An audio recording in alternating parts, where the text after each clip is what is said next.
Hey, what is going on, guys? It's Yugi Ryan here, and today I'm going to be showing you guys my Wetlands deck. This is one of my favorite decks. It works efficiently, it works fast, and it does the job right. First of all, we have 3 copies of Dude Arc of the Ice Barrier. He's going to be one of your main attackers.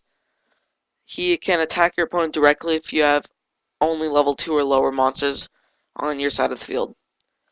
Next, we have Cryomancer of the Ice Barrier. He's probably your main attacker. He has the highest attack, and his effect is pretty good.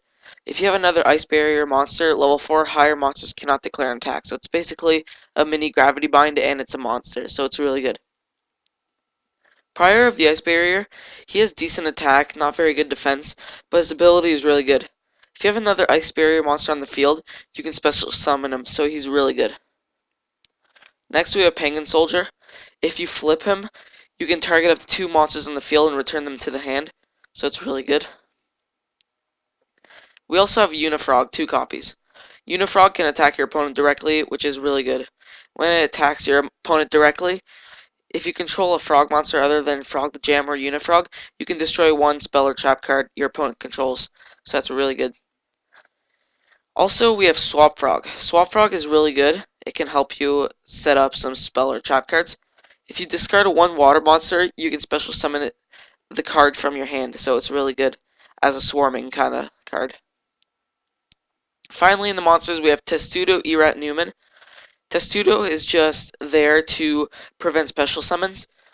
Neither player can special summon monsters with 1800 attack or more.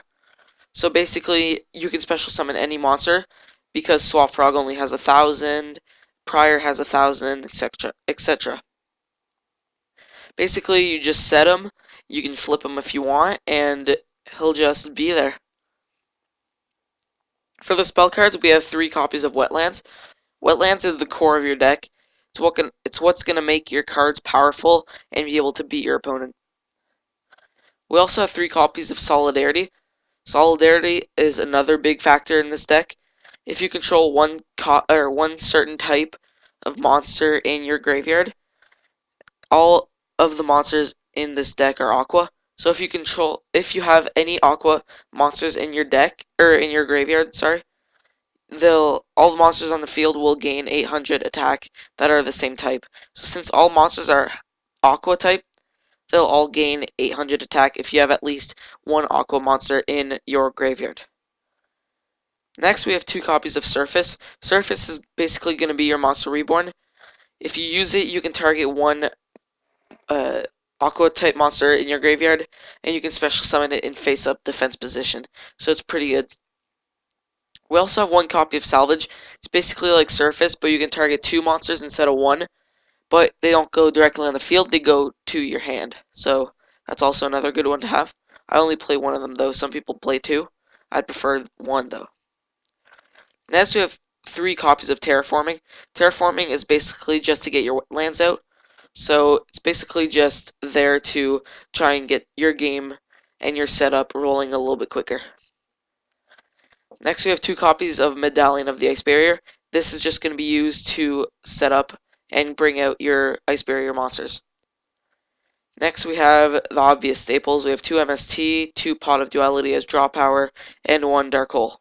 Now for the traps. We have 2 copies of Aegis of the Ocean Dragon Lord. This card, what it does is until the end phase, your monsters can't be destroyed by battle, so it's a really good card to have. We also have Gravity Bind. Gravity Bind is going to be just like Cryomancer. Face up level 4 or higher monsters cannot attack. So that's very good. Then we have some staple cards such as Mirror Force, Compulsory, Bottomless, and Solemn Warning.